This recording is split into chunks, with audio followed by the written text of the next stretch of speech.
India নয়, হিন্দুস্তানও নয়, আজকের আনন্দ সফর ভারতবর্ষ।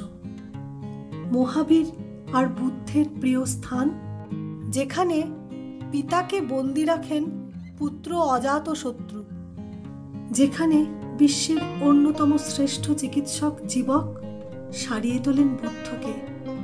চলুন বেরিয়ে আসি রাজগীর।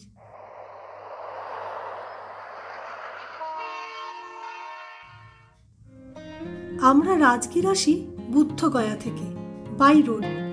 ছোট্ট ছোট্ট পাহাড় আর টিলা, তাল গাছের সারি। পথে পড়ল মাউন্টেন ম্যান দশরথ মাঝির গেহলোর গ্রাম। একটা মানুষ একার চেষ্টায় একটা পাহাড়কে কেটে বানিয়ে ফেলেছিলেন রাস্তা।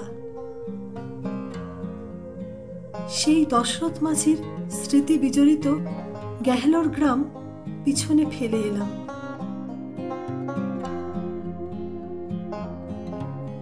পাঁচটি পাহাড় দিয়ে ঘেরা এক অতি প্রাচীন জনপদ রাজগৃহ বা রাজগীর। রাজগীরে প্রবেশ পথেই সাইক্লোপিয়ান ওয়ালের ধ্বংসাবশেষ। বিশ্বের অন্যতম প্রাচীন এই সাইক্লোপিয়ান ওয়াল, 40 কিলোমিটার লম্বা এই প্রাচীর একসময় বহির্শত্রুর হাত থেকে রক্ষা করত এই শহরকে। প্রবেশ করলাম ইতিহাসের শহরে। এখানে আমাদের আস্তানা হোটেল নাগেশ্বর। হোটেলটি বেশ ভালো। হোটেল থেকেই বুদ্ধগয়া থেকে রাজগীর আসার ও রাজগীরের সাইট সিইং এর জন্য গাড়ির ব্যবস্থা করে দিয়েছিল। হোটেলটির কন্ট্যাক্ট নাম্বার ও আমাদের ভ্রমণ খরচের আইডিয়া পেতে চোখ রাখুন ডেসক্রিপশন বক্সে। সুন্দর পাহাড়ি রাস্তার মধ্য দিয়ে আমরা গয়া থেকে রাজগীর পৌঁছে গেছি। এবার রাজগীরের হোটেলে একটু ফ্রেশ হয়ে নিই। আমরা বেরিয়ে পড়ব নালন্দা পাওয়াপুরীর উদ্দেশ্যে। বিশেষ করে বলবো খাবারের কথা। বাঙালি শেফের আন্তরিকতা ভুলবার নয়। ফ্রেশ হয়ে আর্লি লাঞ্চ সেরে বেরিয়ে পড়লাম নালন্দার উদ্দেশ্যে। বিশ্বের প্রাচীনতম বিশ্ববিদ্যালয়গুলির মধ্যে একটি এই নালন্দা। সত্যিই প্রত্যেক ভারতবাসীর গর্ব। একসময় 10,000 ছাত্র এখানে পড়ত আর শিক্ষকও ছিলেন 2000।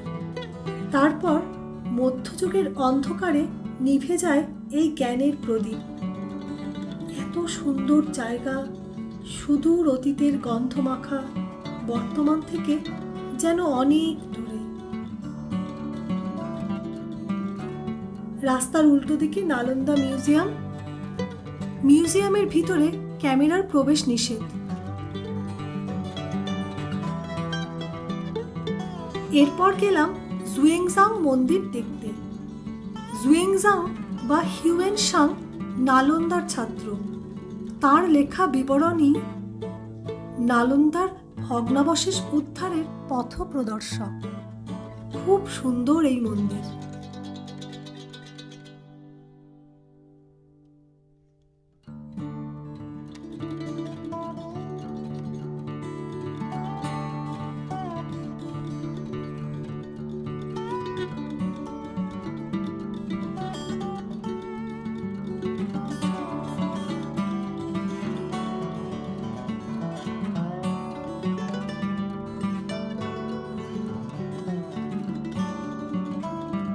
মন্দির দেখে আমরা গেলাম কুণ্ডলপুরের উদ্দেশ্যে। ভগবান মহাবীরের প্রধান শিষ্য গৌতম স্বামীর জন্মস্থান এই কুণ্ডলপুর।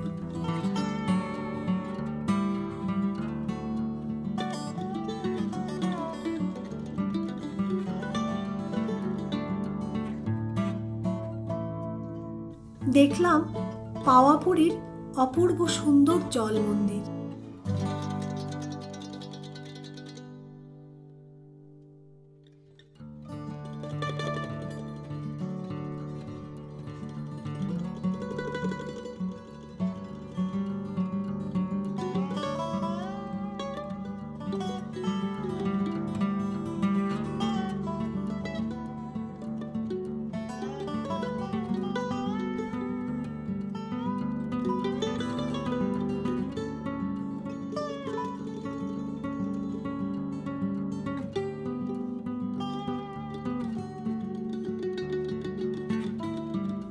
তারপর গেলাম সেই মন্দির দর্শনে যেখানে ভগবান মহাবীর দেহত্যাগ করেন।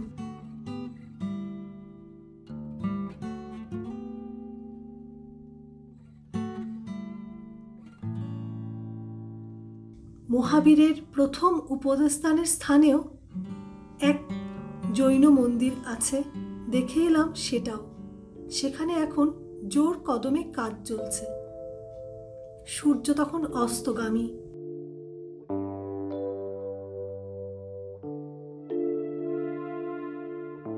সারাদিন ইতিহাসের পাতায় হেঁটে ক্লান্ত আমরা হোটেলে ফিরে আর্লি ডিনার সেরে নিলাম।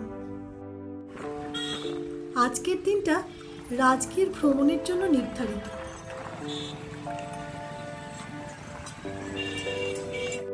প্রথমেই গেলাম গ্লাস ব্রিজ দেখতে। সকাল 8:30তেই সেখানে লম্বা লাইন। 1 ঘন্টা লাইনে দাঁড়ানোর পর সিকিউরিটি জানালো টিকিট শেষ। হতাশ হয়ে বেরিয়ে এলাম। গেলাম সোন ভান্ডার দেখতে। কথিত আছে অজাতশত্রুর হাত থেকে রাজকোষ রক্ষা করতে রাজা বিম্বিসার তার ধন সম্পদ এই গুহাতেই গচ্ছিত রাখেন।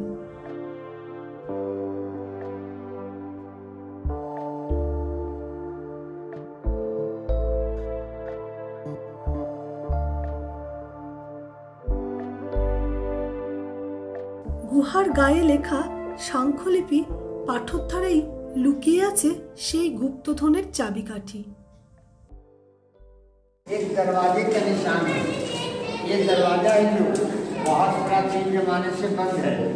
जब अंग्रेज का राजा है जो सामने वाला जंगला से तोप लगा करके तोड़ना चाहा और खजाना लूटना चाहा, लेकिन तोप से टूटा नहीं, केवल दीवार से तोप का दाग लग करके रह गया।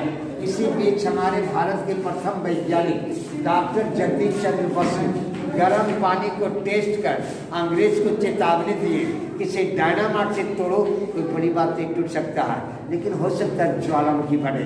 इसलिए ज्वालामुखी फटेगा। इसी पहाड़ की जड़ी से गर्म पानी का कुंड झरना निकल रहा। गर्म पानी गंधक, सल्फर, रेडियम, लोहा से टच होकर क्या रहा, विषैली पदार्थ है, विस्फोट हो जाएगा। यहाँ के कुछ दूरी नष्टों की उम्मीद है, इसलिए से तोड़ा गया। इस दरवाजा का खुलने के तरीका यहाँ पे मंत्र लिपि आ जाए। इस लिपि के कोई विद्वान व्यक्ति पढ़ेंगे तो ऑटोमेटिक दरवाजा खुलेगी। इस लिपि का नाम है शंख लिपि। आज तो कोई विद्वान व्यक्ति पढ़ पाए। जट लेकर बाबा 40 चोट खुल सिम बंद सिम उसी तरीका का कोड वर्ड कोड सब है। সোন ভান্ডার দেখে ই রিকশায় চেপে গেলাম কাছেই জরাসন্ধের আখড়া দেখতে।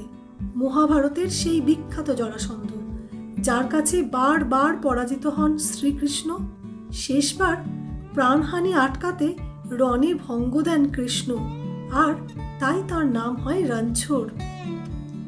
মহাভারতে কথিত আছে ভীম জরাসন্ধকে বধ করেন।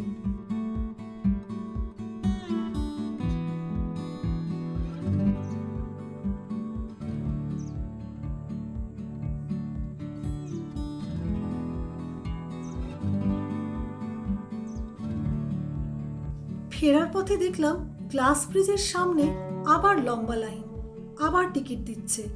ব্ল্যাকেও টিকিট বিক্রি হচ্ছে। একটা খারাপ লাগা নিয়ে বেরিয়ে এলাম। রাস্তায় পড়লো ডিয়ার পার্ক, বর্তমানে বন্ধ। উল্টো দিকের রাস্তাটি চলে গেছে সপ্তপর্ণী কেভের দিকে, যেখানে প্রথম বুদ্ধিস্ট কাউন্সিল হয়েছিল। হাতে সময় না থাকায় আমরা সেখানে না গিয়ে এগিয়ে গেলাম গৃদ্ধকূট পাহাড়ের দিকে। সেখানে গিয়ে দেখে নিলাম ঘোড়া কাটোরা লেক। এই লেকে যাওয়ার একমাত্র উপায় গভর্নমেন্ট রেজিস্টার্ড ই রিক্সা। জঙ্গলের মধ্য দিয়ে 6 কিলোমিটারেরও বেশি পথ। খুব আশায় ছিলাম হরিণ না হোক নীলগাইয়ের দেখা পাবই, কিন্তু ভাগ্য মন্দ। পাহাড় দিয়ে ঘেরা সবুজ টলটলে জলের লেক, জলের মধ্যে ধ্যান ও মগ্ন বুদ্ধ মূর্তি, মনের মধ্যে গভীর প্রশান্তির ছোঁয়া। লেকের জলে বোটিং এর ব্যবস্থা আছে। আমরাও টিকিট কেটে রেডি। জলের মধ্যে একটা দ্বীপও মাথা তুলেছে, ওখান থেকে ফিরতে ইচ্ছে করছিল না। কিন্তু আসার সময় বিশ্ব শান্তি স্তূপের লম্বা লাইন দেখে এসেছি, তাই আবার ই রিকশায় সওয়ার হলাম। বৃদ্ধকূট পাহাড়ের মাথায় অবস্থিত বিশ্ব শান্তি স্তূপে পায়ে হেঁটে যাওয়া যায় অথবা রোপওয়ে। রাজগীরের বিখ্যাত সিঙ্গেল চেয়ার রোপওয়েতে চাপার লোভ সামলাতে পারলাম না, লম্বা লাইনে দাঁড়িয়ে পড়লাম।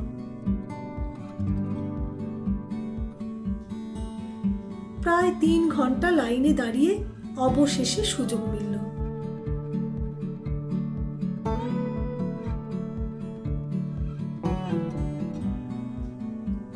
চেপে বসলাম দুরু দুরু বুকে।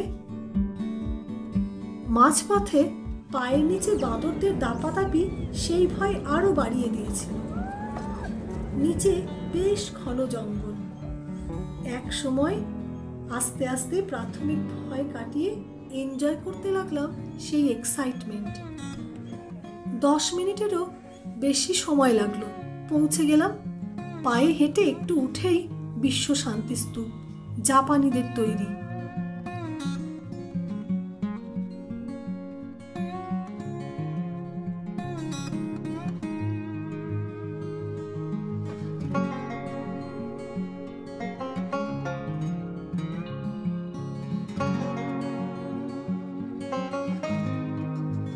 এক পাশে আরো একটি মন্দির রয়েছে।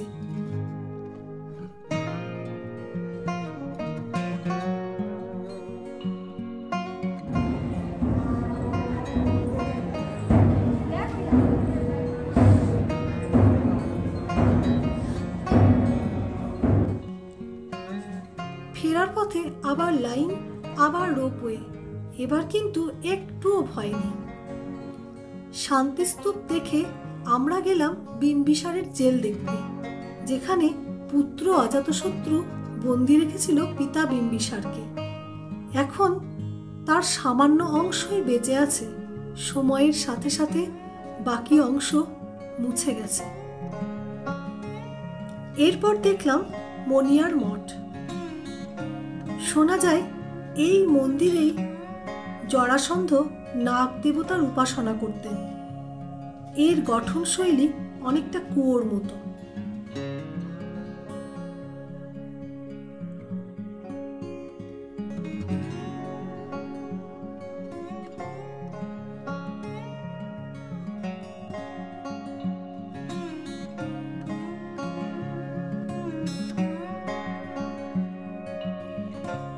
গেলাম জাপানি টেম্পেলে। সংলগ্ন বাগানটি বেশ সুন্দর। ভিতরে তখন প্রার্থনা চলছে। মন্দিরের নাম বেনুবন বিহার। বুদ্ধকে বিম্বিসারের দেওয়া প্রথম উপহার বেনুবন, তারই নামানুসারে এই নাম।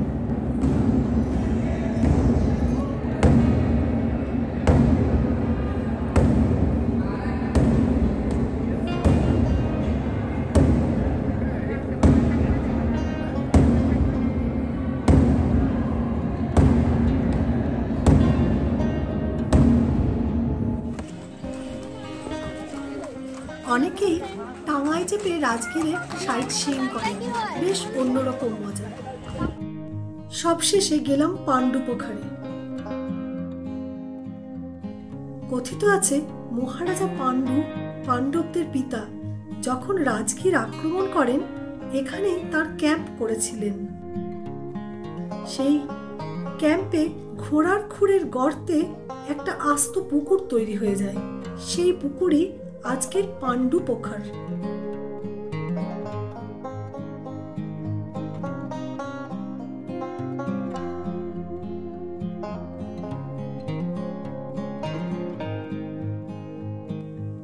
একটি আধুনিক অ্যামিউজমেন্ট পার্ক গড়ে উঠেছে এর চারপাশে।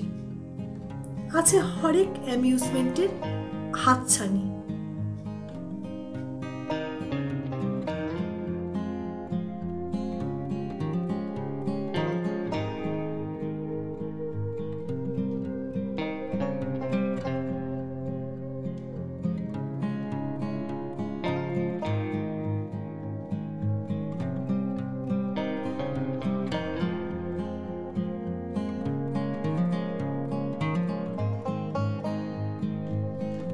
পাণ্ডুপুকুর থেকে বেরিয়ে গেলাম বিখ্যাত হট স্প্রিং দেখতে, ব্রহ্মকুণ্ড।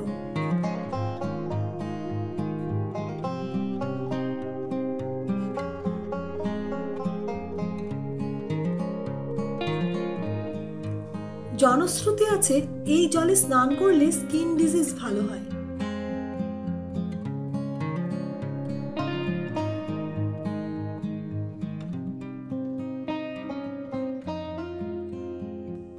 ব্রহ্মকুণ্ডের বাইরে প্রচুর দোকান, মেলার মতো লাগছে। সন্ধে নেমে এসেছে। আমরা রওনা দিলাম বাখতিয়ারপুরের উদ্দেশ্যে। সেখান থেকেই রাত 10টায় বাড়ি ফেরার ট্রেন। আর হ্যাঁ, ফেরার পথে নালন্দার কাছে দোকান থেকে কিনে নিলাম মিষ্টি ও নোনতা খাজা।